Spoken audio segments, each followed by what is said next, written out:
Isn't it stunning? It's more than just pretty. It's a pink diamond, priced at a hefty $70,000. My mother-in-law, who didn't even attend my own mother's funeral, seems to be thoroughly enjoying a luxurious trip with her friends, paying no attention to me.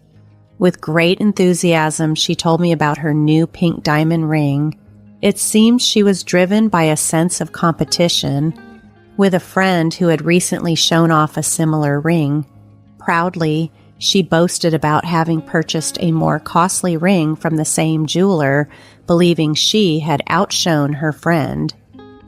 However, the truth behind her extravagant purchase is quite troubling. It's highly unlikely she could afford such an expensive piece on her own, and it was later revealed that she had secretly taken money from my husband's safe to buy the ring. This money was vital for her care, as it was set aside for her nursing home expenses. My name is Angela. I am 44 years old and live with my husband William, who is 5 years older than me, and our daughter Lauren, who is a senior in high school. Although we're not rich, we manage a stable life. I've been working part-time at a local drugstore for more than 14 years. One of my passions is growing herbs, and I've recently been working towards a medical herb certification. Lauren and I often talk about her future aspirations, which fills us with happiness. 8 months ago, my father-in-law passed away, leading to significant changes in our modest lifestyle. According to his will, my husband William inherited the house, and the cash went to my mother-in-law, which was meant to cover her nursing home costs. Despite this, she tearfully pleaded to live with us in the house, and after much discussion, we agreed to let her stay for a year while we looked for a suitable place for her. The neighborhood where our family home is located has recently transformed into a sought-after, upscale residential area. Despite this, we are not wealthy. The land has been in our family for years. I knew my mother-in-law had a tendency to spend money without thinking, but living with her brought its harsh realities into stark relief. As my husband William left to buy groceries for dinner, my mother-in-law casually approached me on our first day living together. "Angela, could you lend me some money? I'm going out, and just in case I need a bit extra, could you give me $250 for now?" she asked, pretending it was for buying dinner. I hesitated, wondering just how many groceries she intended to buy with the amount she asked for. Against my better judgment, I handed her the money. 3 hours later, she returned home by taxi, her arms full of bags from a high-end department store, overflowing with costly deli items and sweets. "Tonight we feast. I wanted to try these side dishes. They're supposed to be delicious. And we have desserts too," she exclaimed with pride. Curious, I asked, "Mother, how much did all this cost?" She responded nonchalantly, "Well, let's see. I went a bit over because of the taxi, but I covered the extra, so it's fine." Her proud declaration left me speechless, and I realized this was just the beginning of what would become my biggest challenge. Managing finances became increasingly difficult after we moved into the family home. While my father-in-law was alive, we used to order groceries online and pay with his credit card. Learning from my initial mistake of handing her large sums of cash, I no longer trusted her with shopping and kept our wallets in a locked drawer. Dissatisfied with not having free access to money, she ceased doing any housework, focusing only on caring for the flowers at the entrance.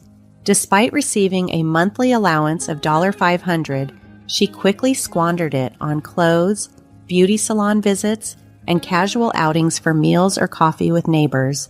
By mid-month, she was often penniless, leaving us to cover her expenses. She typically ran out of money mid-month and would ask for more. Frustrated by her reckless spending, especially since I was trying to save for my daughter's education, I calmly explained to her the limits when she asked for extra cash for a lunch date with friends. Even William, who earns a salary, gets an allowance of $500. I can't justify giving you more than we give someone who's working. Please try to manage it better, I told her. Unhappy with my response, she retreated to her room, and I suspected she might ask William for money later. The money for her allowance was meant to support her future care in a nursing home. If we kept giving her more, it would ultimately be to her detriment. When William got home, I shared my concerns with him. "Did your mother ask you for extra money again?" I asked. He nodded. "Yes, she did, but it's hard to be strict with her. She feels lonely without her dad around, and she's always been a bit vain. I want to keep her happy, at least while she's living with us." I understood his sentiment, but pointed out, "Your kindness might not be really helping her in the long run, and it could backfire on us too." "You're right, I get it," he agreed. My mother-in-law had a habit of showing off, especially in front of her two old friends, who were mothers of my husband's classmates and lived nearby. I had first noticed this during the funeral arrangements for my father-in-law. "William, it's your father's funeral. Arrange the altar like this and get more extravagant flowers. The neighbors are coming. Don't embarrass your father," she directed. William, being the dutiful spouse, complied to a certain extent, though the costs were significantly high. Her primary aim was always to impress the neighbors. At the funeral, she only greeted the families of her two friends, seemingly focused on maintaining appearances. One day, after she returned from lunch with these friends, it became even more apparent how much she felt the need to keep up with people from a more lavish lifestyle. She returned home with a gleam in her eyes, clearly excited. Today, Doris showed me a ring worth $25,000 that her husband bought for their golden wedding anniversary.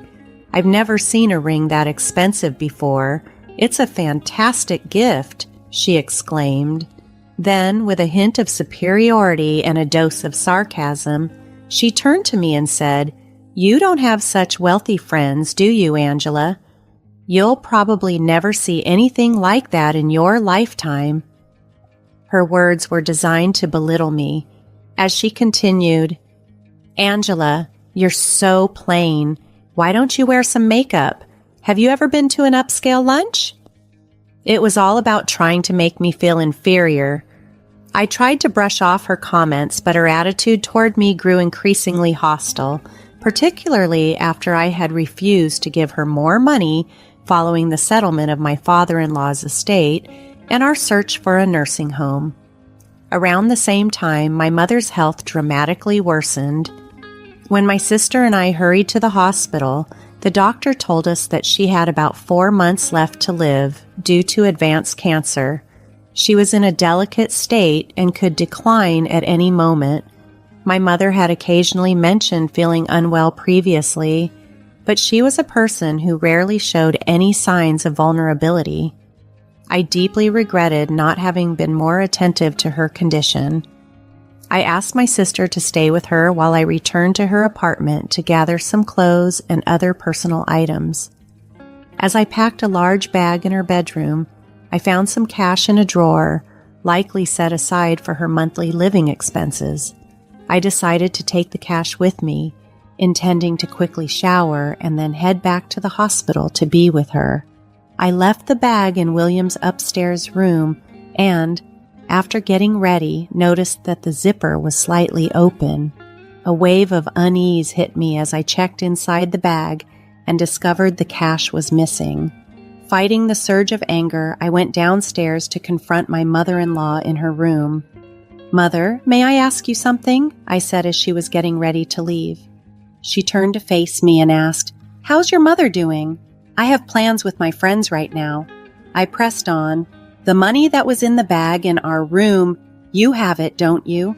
That money belongs to my mother. Please return it." "I don't know what you're talking about. I never go upstairs. Are you accusing me of stealing?" She snapped back, brushing past me to head for the door. "I'm going out for a fancy French dinner with my friends tonight, so I don't need your poor excuse for a meal. Give my regards to your mother," she added with a smirk, leaving the house and leaving me in shock. Just then, Lauren, my daughter, came home and noticed my distress. "Mom, are you okay?" she asked, seeing the turmoil in my eyes. "Your grandmother's money. My mother-in-law took it. I can't confront her without evidence," I confessed as tears began to naturally fall. Lauren gently stroked my back to calm me down. "That's terrible. It must have been her. I've seen her sneaking down from upstairs before. To think she would stoop to taking your grandmother's money, I can't forgive her. But how's Grandma? If you're going to the hospital, I'll come with you. Let's think of a way to deal with this," she proposed, her words buoying my spirits slightly despite the circumstances.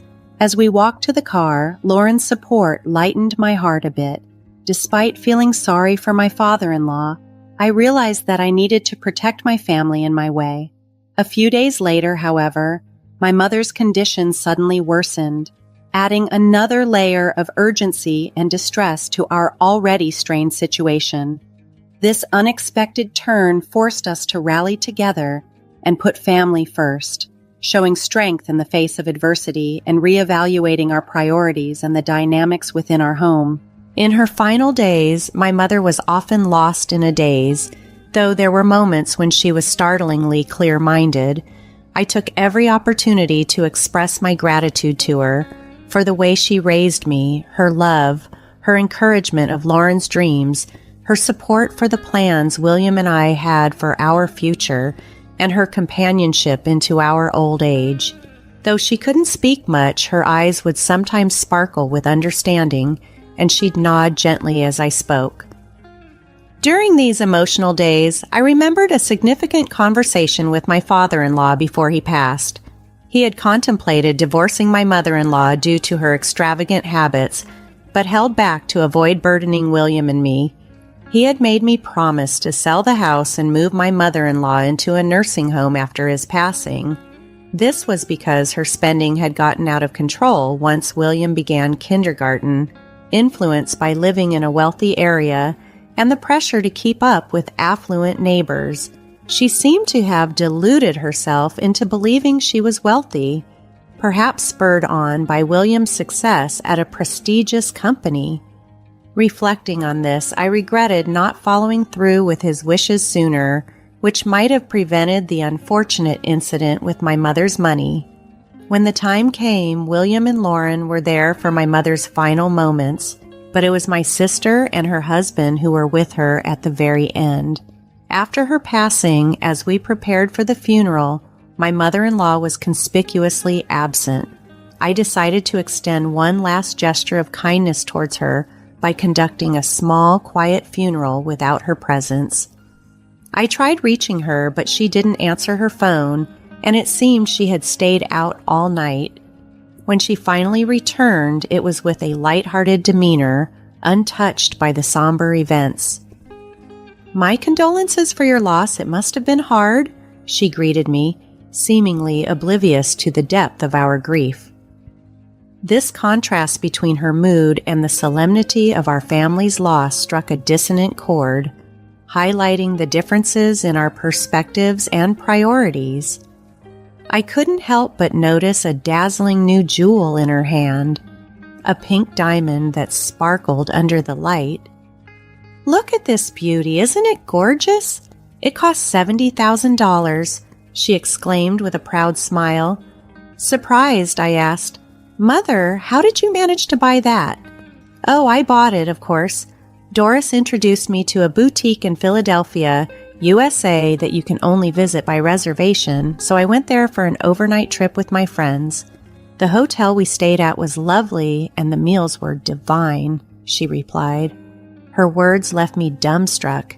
Here I was, mourning at my mother's funeral, and my mother-in-law was off in Philadelphia, enjoying luxury shopping with her friends. "I bought something even pricier than what Doris showed me. Feels good," she declared smugly. Struggling to grasp the situation, I asked, "But how? You don't have that kind of money. Where did you get it?" Her answer came nonchalantly. "Oh, I found it in William's room safe. My passbook was in there with exactly $70,000. Since it's in my passbook, it's my money, right?" I felt a chill run through me. Her actions, especially during such a sensitive time, were disappointing, though not entirely unexpected. It confirmed she had been sneaking around our upstairs room. The passbook was supposed to be secure in the study room safe that William now used. That safe, an old-fashioned dial type, was often left unlocked by William, who found it cumbersome to use, assuming security was sufficient since the study was locked. On the day of my mother's passing, I had left the study unlocked, suspecting she might try to sneak in and take the passbook. That $70,000 is from my father's inheritance. Do you realize what you've done? I confronted her. Unfazed, she retorted, I know it's from your father. It's my money. So what's wrong with using it? Her response was disheartening, showcasing a disregard for family ties and the emotional weight of the moment. As I faced my mother-in-law, a mixture of pity and resolve washed over me. It's indeed your money, and you are free to use it as you see fit. However, that money was designated for your old age. Since we will be moving out, it will be up to you to manage your finances independently from now on. Initially, my mother-in-law looked perplexed by my firm declaration, but as the full impact of my words sank in, her expression turned ashen.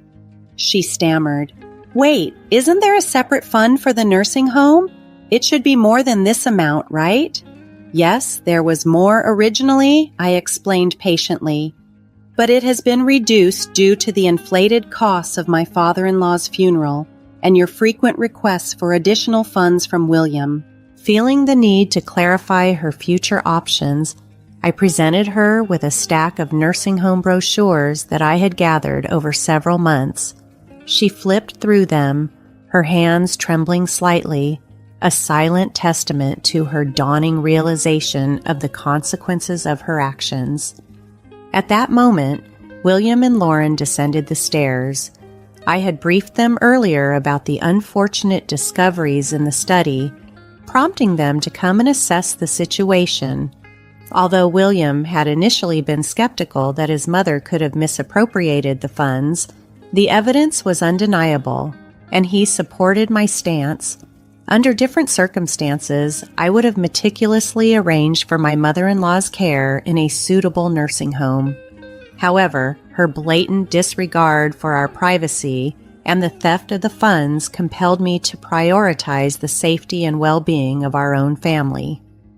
I made it clear that her actions, entering our private space and removing money, were utterly unacceptable. The breach of trust was severe, and I resolved to sever ties with her for the foreseeable future. William, you'll continue to stay in this house, won't you? I inquired, seeking his affirmation. It's heartbreaking to consider selling a home filled with so many memories, but looking after parents is a son's responsibility. As I clung to William, seeking solace and reassurance, I decided to double-check the safe one last time. To my dismay, not only the passbook, but also the additional cash I had withdrawn for the car inspection was missing. Overwhelmed by the betrayal, I turned to William, my voice laden with shock. This is too much. I trusted her. William, his voice heavy with regret, admitted the harsh truth, struggling to articulate the emotions swirling through him. His acknowledgement of the situation marked a pivotal moment in our family dynamics, reinforcing the necessity of the tough decisions we faced. I discovered she had borrowed $15,000, but there was more at stake. My mother's money. What about the money you took that belonged to my mother? I demanded, my panic rising. Oh, I'll return that too. Then we're fine, right, Angela? You'll forgive me now, won't you? She replied, her tone rushed as she handed me the money, still evasive about the $70,000 ring until the very end. Not once did she offer an apology for the distress she caused regarding my mother's funds. I'm sorry, but I can't live with you anymore. I need to protect my own family from now on, I declared resolutely. She broke down crying, clinging to William, who was overcome with a mix of sorrow and frustration. William acted decisively amid his grief. He sold her belongings to amass a lump sum and located a nursing home that was affordable on her pension. The facility was far from our family home, far enough that I probably wouldn't see her again in my lifetime. William still receives occasional calls from the home, indicating that she has begun to settle into her new surroundings. Reflecting on everything, I regretted not arranging for her to move into a home sooner. Perhaps if we hadn't lived under the same roof, her life and ours, might have been happier. Despite everything, a part of me felt a twinge of sympathy for her after she moved out. After her departure, we looked forward to Lauren's graduation. Lauren was accepted into her university of choice and started living independently. The family home, situated in a desirable area, quickly attracted a buyer. William is now seeking a transfer to a branch near the coast. We plan to spend a few years there until retirement, searching for our final home. We hope to continue living peacefully and harmoniously as a family, finding solace in the stability and tranquility of our new life by the sea.